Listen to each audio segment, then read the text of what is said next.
All right, we are present in case 25 CR 508. This case is captioned State of Ohio versus Corey Hitchcock. This court received correspondence from Mr. Hitchcock contending that he wanted to file ineffective counsel due to multiple arguments and wanted to get a new lawyer. Court caused this correspondence to be filed and set the matter for a hearing. Mr. Hitchcock is here in court. He's with his attorneys, Ms. Nicole Novotny, as well as Mr. John Fatika. State of Ohio is represented by Mr. Nick Geigerich. All right, Mr. Hitchcock, you filed this request, so tell me why it is you think you deserve to have another lawyer. You got two of them right now. Because they're not doing their job correctly. Tell me what they're not doing. So I've asked multiple times for a suppression hearing, and they keep denying me to file a suppression hearing when my rights have been violated on this case. My Fourth Amendment has been violated, and they think that there's no suppression hearing. Is that it? This is your opportunity to put on there whatever you want to put on the record as to why you believe they're ineffective and you need a new lawyer. Every time I have a conversation with Ms. Novotny, we ended up in an argument. It's Novotny. Novotny, my bad, I apologize. Every time we have a conversation, it either ends up in an argument or just feels like there's a lot of tension between me and her for some reason, and I don't think it's good for me to have her as a lawyer if she's representing me with the type of like I can't even say the words right. I don't feel like she's doing her job correctly with all the arguments and the tension between me and her. Anything else? No. So the centers around the suppression issue that you contend there is? Yes. I know I read your motion, and you believe that your Fourth Amendment rights were violated during the traffic stop because the officer called you someone else's name while trying to arrest you, so you pulled away, making you resist arrest. That's the violation? Yes. All right, well, that's not a violation. It's not a Fourth Amendment violation. It's a fact you could present at a trial, perhaps, to explain maybe why you acted the way you acted, but it's not a constitutional violation of your Fourth Amendment rights. And a lawyer is not allowed to file frivolous motions. There has to be a basis, a legal, lawful basis for a motion. She or Mr. Fatika can get in trouble if they file motions that there's no lawful reason to support. So just because the client says, I want you to file a suppression motion, doesn't mean they have to jump at whatever you ask them to do. If there's no lawful or legal basis for them to file this, they're committing an ethical violation if they do it. And if your grounds are that you were called a wrong name, which made you jump away, and that's the reason you resisted arrest, that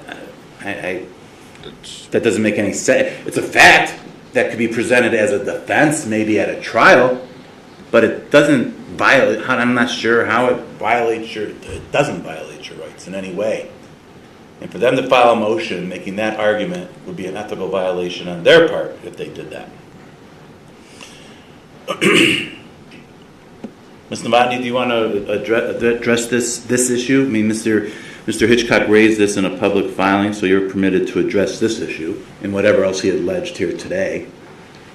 I mean, Your Honor, with regard to the arguments, we haven't had much of a productive conversation with that respect. I know we went for a jail visit on October 21st, and that was productive. Kind of went over everything in discovery with that respect and what we've seen. That's when that suppression issue was brought up, and we told him that it would be frivolous to file anything, so he's been informed of that. We also went to a jail visit on November 12th, which our visit was denied by Mr. Hitchcock. Ultimately, since then, our correspondence has been through letters, and numerous letters at that, just updating him on his case, which I have in front of me right now. So we've been in constant contact. So you've only met one time because he refused any other contact. We met him on November 12th, sat down, told us they didn't want to see us anymore. So then it was denied. The visit was. So other than that, we've been corresponding. This tension he talks about, there hasn't even been any meetings for there to be this tension. We have been denied. Well, Mr. Hitchcock, You have the right to have a lawyer appointed to represent you. You don't have a right to pick and choose who your lawyer is going to be. Both Mr. Fatika and Ms. Novotny are very good lawyers. Mr. Fatika's been doing this a very long time. Ms. Novotny's been doing this a long time as well. And they're very good at what they do. They don't need to, they're not required to, and they're not allowed to jump and do whatever it is you ask them to do if they're not allowed to do that or if it's an ethical issue. And this is what you're requesting them to do will be a frivolous motion. Now, you may think because you were here before and you successfully had a motion to suppress that that's going to happen every time. That's not the way it works. There's no grounds that you're presenting me to indicate that they're not doing their job. They're doing their job the way they're supposed to do it. If you don't want to work with them, you don't want to meet with them, that's a choice you're making, and then they'll have to do the best they can do then without your input and your cooperation. I suggest that you meet with them, you work with them. They're here to represent you to the best of their abilities and to do what they can, but they can't do that if you're going to refuse to meet with them. You've met with them one time, and that was it. Go ahead. I've met with them one time, and then the second time I didn't want to meet with them because of the attitude and the disrespect that they gave me. When did they give you this attitude and disrespect? The first time I seen them in jail. An October date that she said? When you went over to the discovery and everything? Barely even went over to discovery. I read the discovery briefly, and she's had the discovery since April. It says it on the paperwork. So therefore, how do I have any time to look at it? I've had a month max. Well, you haven't been here. You've been in federal custody, haven't you? Yeah. So how's that supposed to work? I was out on the streets before that. Did you contact them and say, I can make an appointment? Can I come and see you guys? I've had a bond and everything. I've seen her before. So did you make an appointment to meet with them when you were out on the streets? No, she's never contacted No, me or called did you, you're not listening to me. Did you make an appointment, contact their office and say, I'd like to come in and talk about my case with you? No. Oh, okay. I didn't have their phone number. I didn't know exactly who my Do you know what the internet is? I'm not savvy with the internet. You can't just go on the internet and look at public. You're not savvy with the internet. You can't find the Lake County Public Defender's Office. You've been here before. Yeah. You've had them represent you, right? But I didn't know who my public defender was. You go to the office and you find out. You call them up on the phone and you find out. I didn't know how to do that. Then, what else you want to say at this point, Mr. Hitchcock? No. All right, your request for a new lawyer is being denied at this point. This matter is set for a trial January 6th. It's fine. I'll just buy a lawyer. Sorry? Sit down. I am. What'd you say? I'll just buy a lawyer. It's fine. You just what? So I'll purchase a lawyer. That's fine. You're going to purchase a lawyer? Yes. Look at their piece of property? No, I have family members that, All right, well, tell whoever it is that you purchase that they're going to trial on January 6th. of course. It won't be continued. So that is 2.5 weeks, 3 weeks from now, Tuesday. We need to know by this coming Tuesday whether you're going to accept the state's offer or not. So your purchase lawyer will have to contact this court by December 23rd to say whether it's going to be a trial or whether it's going to be a plea. Is there an offer that's been made in this case? I do believe I gave him count one, Your Honor. Yes. Give me a second. And the other thing is, Your Honor, I'll be out of the office from the 23rd on. So it's, as far as I'm concerned, I'm just going to subpoena, I'm getting ready for trial. Well, probably should. So the state made an offer to you to plead to count 1, they'll dismiss count 2. We need to know by next Tuesday whether that's being accepted. So if you have a new lawyer by then, they need to let us know that. If you don't, you need to let Ms. Novotny or Mr. Fatika know whether you want to accept that offer or not. Otherwise, we'll be going to trial on the 6th. Yes? What is the offer exactly? The offer is plea to count 1, aggravated possession of drugs, a felony of the first degree with the MDO specification. And what's the mandatory time for all that? What is that for that? 11 years.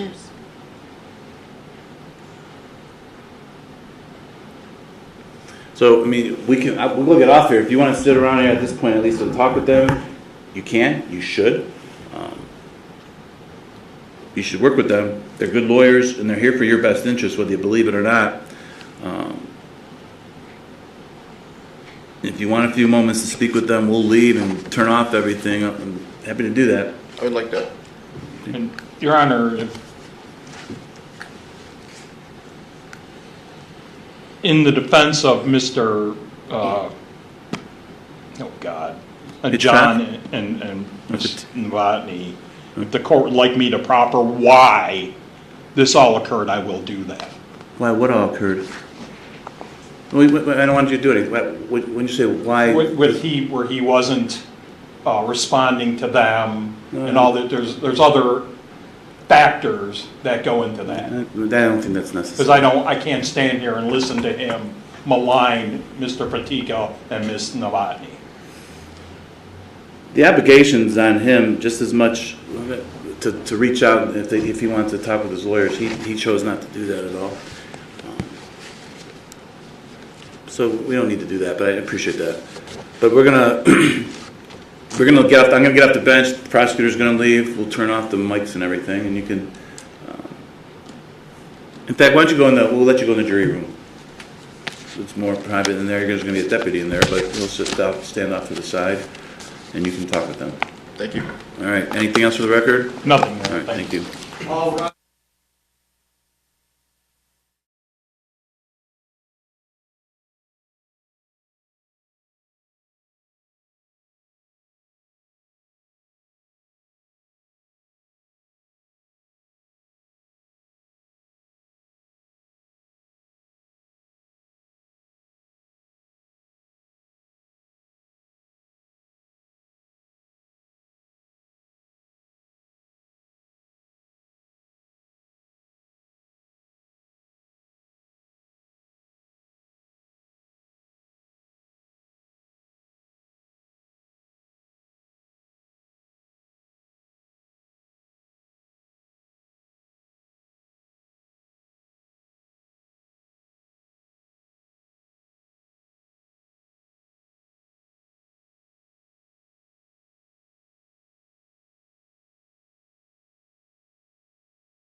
Your Honor.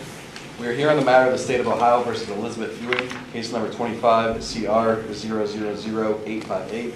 Defendant is present in open court with their attorney, Chad Mulkey. We are set today for a change of plea hearing. The state has extended an offer for the defendant to plead to the sole count of the indictment, aggravated possession of drugs. It is my understanding that the defendant will plead guilty today. The state would request a pre-sentence report and a drug and alcohol assessment, and there is no agreement regarding sentencing. Thank you. Mr. Mulkey, is that accurate? Yes, Your Honor.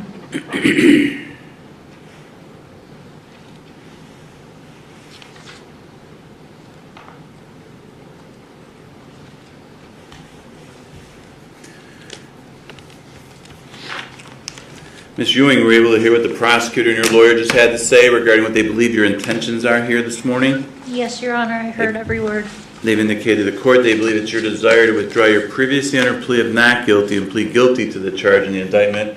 And I'll go over that with you to make sure you understand what it entails.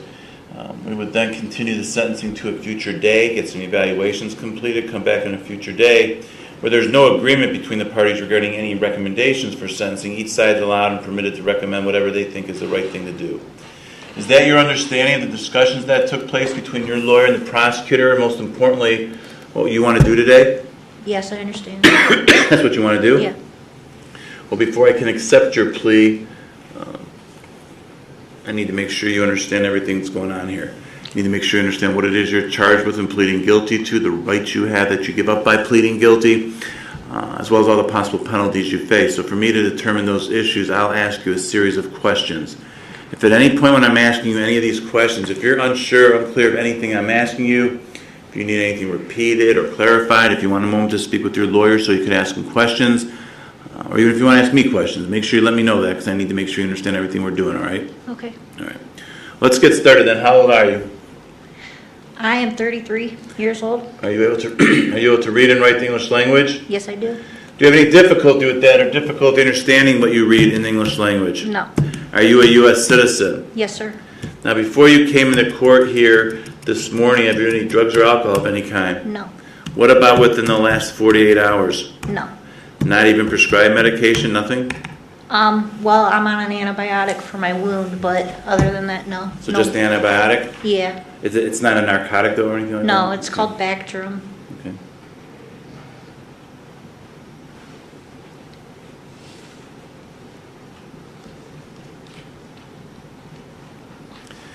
Now, you would have been served with and received a copy of the indictment in this case. It looks like you probably got it around the middle of September. That's the document that sets forth the charge that you're accused of committing what you're admitting to. You remember getting that? Yes, I do. And at some point you had a chance to look that over?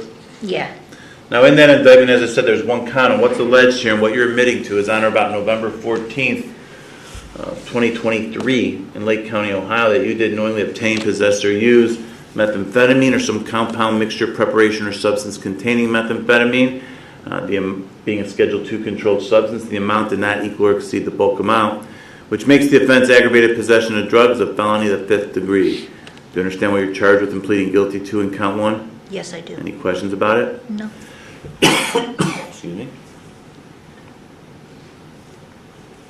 Now, there's also what we call forfeiture specification that's a part of this charge, which alleges that during the commission of the offense, you possessed or had interest in property considered to be contraband or an instrumentality. Contraband is property that's illegal just by the nature of the property itself, like drugs, whereas an instrumentality is some type of property that there may not be anything illegal about it in and of itself, but it's being used in an illegal way or to facilitate a crime, and you can't use or possess it for that purpose. And here it's alleged there's the methamphetamine, but also some packaging. And the whole purpose of this is that you forfeit any ownership interest you have in this property at the time of sentencing. It doesn't add to any potential penalty you face, but it allows the state to be able to dispose of this property at the conclusion of the case. Do you understand that? Yes. Any questions about it? No. Well, then before I can accept your guilty plea, I need to make sure you understand all the rights you're giving up by pleading guilty. And you first of all have a right to a trial. Now, that trial could be to me as a judge, where I would sit here and listen to all the evidence presented. I'd make that ultimate decision then whether you're guilty or not guilty. But you also have a constitutional right to have a jury trial. A jury trial would be in front of 12 citizens here from Lake County who would listen to all the evidence each side wanted to present. Those 12 jurors would consider and weigh all that evidence, and then those 12 jurors would make that ultimate decision. And that ultimate decision reached by those 12 jurors would have to be a unanimous decision. Unanimous means all 12 would have to agree, one way or the other, guilty or not guilty, before a a verdict could be reached, either guilty verdict or not guilty verdict. Do you understand that? Yes, I do. You understand by pleading guilty, you're giving up your right to have a trial? Yes. If we had a trial, the prosecutor here would represent the state of Ohio. He would have what we call the burden of proof. With him having the burden of proof, what that actually means is that it's his job, or he bears the responsibility or the obligation to prove you guilty at a trial before you can ever be found guilty. You're presumed innocent of this charge. The presumption of innocence sticks with you and remains with you until the state, if at all, is ever able at a trial to overcome that presumption and prove you guilty. Do you understand that? Yes, I do.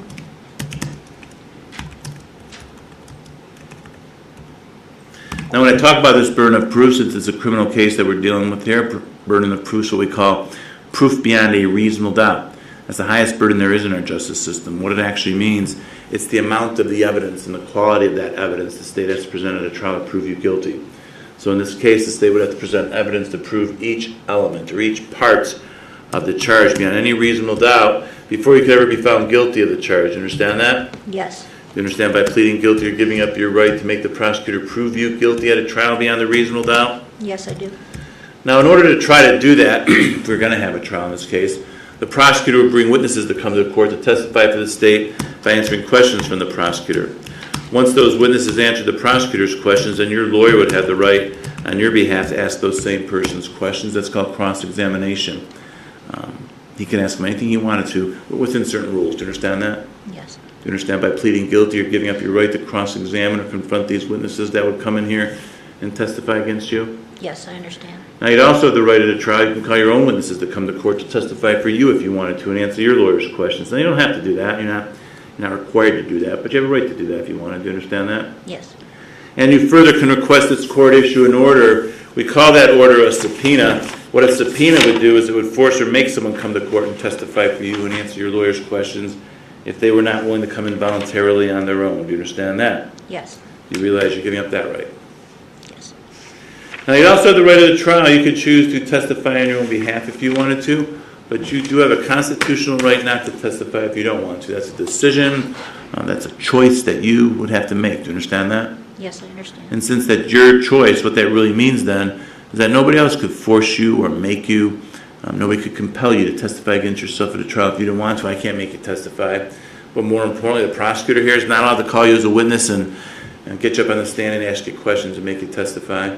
Your own lawyer can't make you testify if you didn't want to. Do you understand that? Yes. Further understand that if we did go to trial and you were found guilty, you'd have the right to appeal or challenge that guilty finding to a higher court, a court that sits above me and reviews my decisions. Excuse me. By pleading guilty here today, you're giving up your right to appeal or challenge any guilty finding that I will make if I accept your plea, as well as any other issues that you could have raised or brought up to the court or brought to my attention before today. Do you understand that? Yes. All right, well, do you have any questions at all about these rights we've just discussed? These are all the rights you have and all the rights you're giving up by pleading guilty. Any questions? No. Do you understand them all? Yes, I do. Do you still want to plead guilty? Yes. Now, do you understand your guilty plea is a complete admission of guilt? It means you're admitting to the facts that are being alleged by the state. We're not going to argue you didn't do this or someone else's fault or anything like that. Do you understand that? I understand. Further, as a result of pleading guilty, the effect of that plea is that you'll be found guilty by the court, and then you will subsequently, on another date, be sentenced by the court. Do you understand that? Yes, I do.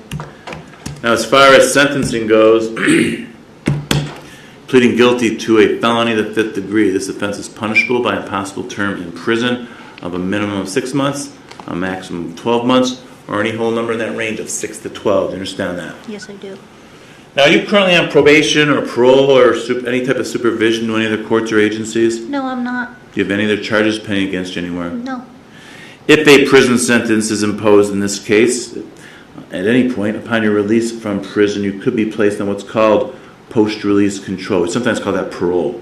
That's a period of supervision you would be on after you served and completed the prison sentence. And in this particular case, it could be up to 2 years. Do you understand that? Yes, I do.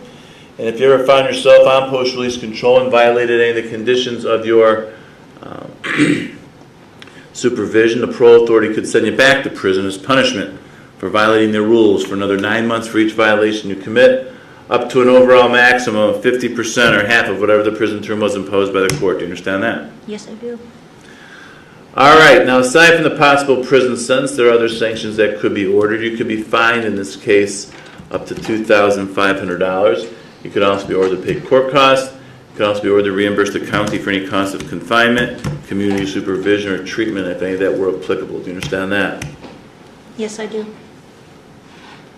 I could also suspend your driver's license for up to 5 years if I thought that was appropriate. Do you understand that? Yes. And lastly, any right, title, or interest you have in the property that I explained to you earlier in that forfeiture specification will be forfeited to the state of Ohio at the time of sentencing. You understand that? Yes, I do. All right. Now, a few moments ago, I explained the possible prison sentence. I used the word possible in doing that because the prison is not mandatory or required with this charge. You are eligible for probation or what we call community control sanctions. Do you understand that? Yes, I do. Do you understand that just because you're eligible doesn't mean you're automatically going to be put on probation? It means I'll consider that if that's what you're requesting. Look at all the information presented, then I'll make the decision I think is the right thing to do. Do you understand that? Yes, I do.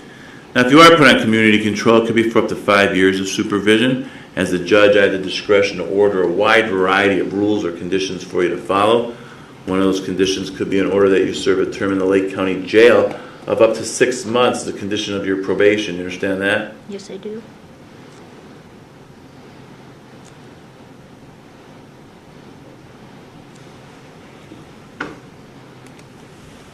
Further, if you're on probation and you ever violate any of the rules or conditions of your supervision, we'll have a hearing here in court to see if you're what's called a probation violator. If it's determined that you were, I could extend your probation up to 5 years if it wasn't initially 5 years.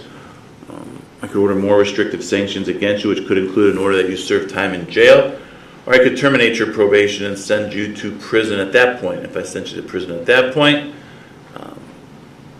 again, it could be 6 to 12 months in prison, and that could be consecutive to any other prison sentence that you may be serving at that time for something else, or that you're being sentenced to if there's some new case. Do you understand that? Yes.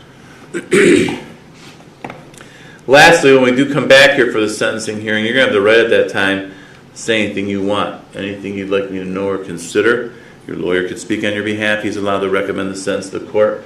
The prosecutor is also allowed to recommend the sentence to the court. Do you understand that? Yes. Do you understand that whatever anyone says at sentencing regarding what they think the sentence should be, it is just what I said. It's a recommendation. I don't have to follow that if I didn't think that's the right thing to do. Do you understand that? Yes.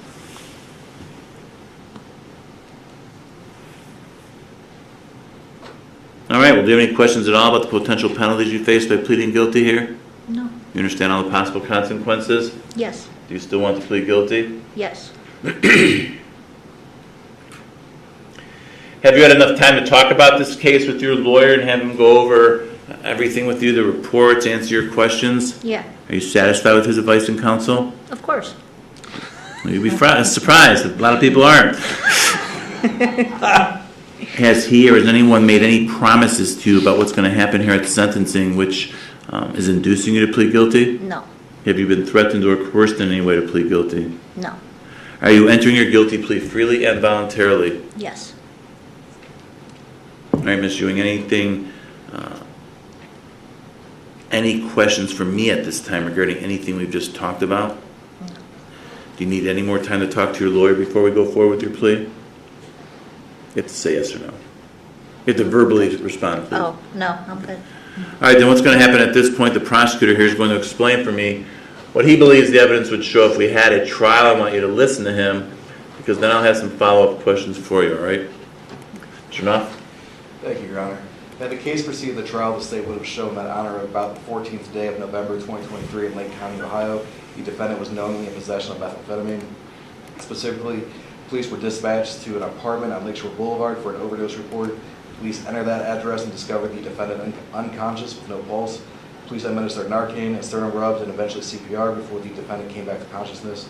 Police discovered a Ziploc bag on the bathroom counter to which the defendant said it was hers. The Ziploc bag contained a brown substance that was sent to the Ohio State Highway Patrol Crime Laboratory and confirmed to be methamphetamine. Thank you. Ms. Ewing, were you able to hear what the prosecutor had to say regarding what he believes the evidence would establish at a trial if we did have a trial? Yes, I heard him. What, if anything, do you have to say about those facts as he just presented them? Are those facts true? Did you do what he said? Yes, they're true. Very well, then regarding count one, charging with aggravated possession of drugs, a felony to the 5th degree with the forfeiture specification, what is your plea to that? Guilty. All right, I have in my possession at this time a 4-page document called a written plea of guilty and judgment entry which sets forth everything I've just explained to you. Before I can accept your plea, I need to make sure you understand the document, what it says, and that you sign it here in court. Now, my understanding is that before I came out here, you had a chance to go over that document with your lawyer. Is that correct? Yes, Mr. Mulkey, is that accurate? Did you review that with Ms. Ewing and read it to her, answer her questions? Yes, Your Honor. Did she indicate an understanding of it to you when you did that? She did, Your Honor. Is that correct, Ms. Ewing? yes, So you understand what the document says? Do yes, I do. you have any questions for me about it? No.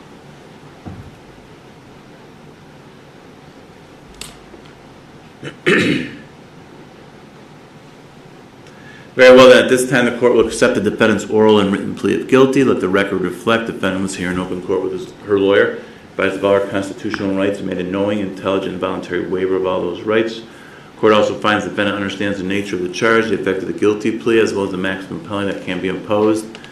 Finding this to be knowing, intelligent, and voluntary, the court will accept the defendant's plea, find the defendant guilty of count 1, aggravated possession of drugs, a felony of the 5th degree, violation of 292511 of the revised code with the forfeiture specification. We'll defer sentencing, order pre-sentence report and investigation, drug and alcohol evaluation, and bond will remain revoked. Is there anything else for the record at this time, Mr. Knopf? Not from the state, Your Honor, no. Mr. Mulkey? Your Honor, could we perhaps have a moment to reconsider the revocation of her bond and make an argument to that effect? An argument to testing positive for every drug we test for? She just wanted to know if there was any chance that she would be able to be released today. I'm taking the temperature of the court. Doesn't sound like that's... No, I mean, she had a condition of bond that she doesn't use drugs, and she used a slew of drugs. Very good, Your Honor. I thought I would just raise it. Thank you, Judge.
Iowa President 23 CR 630, State of Ohio versus William Johnson III. We're here for a final hearing on the state's motion to terminate community control sanctions. The defendant previously waived probable cause. And as I said, we're here for the final hearing. Defendant's in court with counsel, Mr. Chad Mulkey. Mr. Mulkey, what's the defendant's intention at this time regarding the final hearing? Your Honor, after conferencing with my client, his intention for this final hearing is to waive that hearing and enter a plea of guilty to the probation violations. Thank you.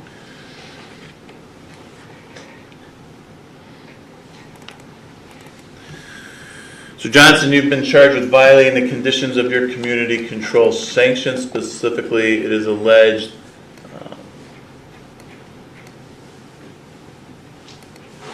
that you violated two separate violations, both the same rule. Rule 8, which prohibits you from using, possessing, or having under your control any controlled substance not prescribed to you by a licensed physician. It's alleged, first off, that on November 20th, you submitted a urine sample that tested positive for cocaine. It's then alleged that on December 4th, you submitted a urine sample that tested positive for cocaine. Now, you have the right to have final hearing regarding these allegations, which is a hearing where the state would be required to prove the actual merits of what they're alleging. You can have this hearing, but you can also waive the hearing if you desire and plead guilty to the violations. Your lawyer has indicated he believes that's what you want to do, waive the hearing and plead guilty. Is that correct? That's correct, Your Honor. Well, before I can accept your waiver and your admission, I need to make sure you understand the potential penalties you face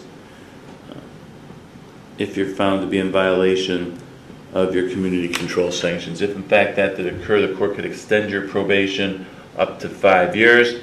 I could impose more restrictive sanctions against you, or I could terminate your probation and send you to prison. And if I did that, it could be 9, 12, 18, 24, 30, or 36 months in prison. Do you understand all the potential penalties you face if you're found to have violated your community control sanctions? Yes, Your Honor. Well, having been so advised, what do you want to do at this time? Do you want to have the final hearing, or do you want to waive the hearing and plead guilty to the violation? I'll waive the hearing and plead guilty, sir. Very well, that's the allegation that you violated Rule 8. Hang on a second.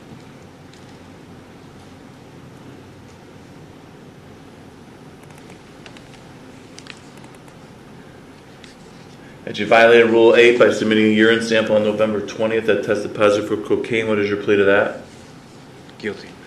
As to the Rule 8 violation that you submitted a urine sample on December 4th that tested positive for cocaine, what is your plea to that? Guilty. All right, the court will accept your pleas of guilty, find that you did violate your community control sanctions. Mr. Mulkey, any reason not to go forward with sentencing? No, Your Honor. Anything you want to say on behalf of your client? Yes, Your Honor. My client would ask this court to extend his community control. He acknowledged that he does have a cocaine use problem, Your Honor, to that end. He does? When did he do that? He did at least today, Your Honor, to me. And the reason that I say that also is I was in contact with a person that he knows, I believe it's his girlfriend, Antoinette. Yesterday, she had me reach out to Olympic Grove, which is a detox facility located in Euclid.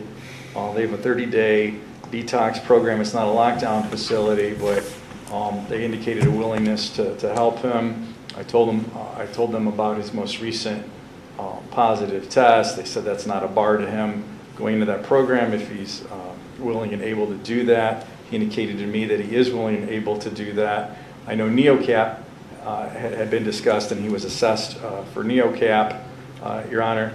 So regardless of the court's decision, I would ask that that decision include an extension of his community control. He understands that he is looking at prison in this matter for these tests, but he would like to get his drug use under control, at least at this point in time. I know on prior occasions he's had some difficulty coming to terms with that admission, Your Honor, but as recently as this morning he indicated a realization of his cocaine use and a desire to make a positive change in his life to that effect, Your Honor. Thank you.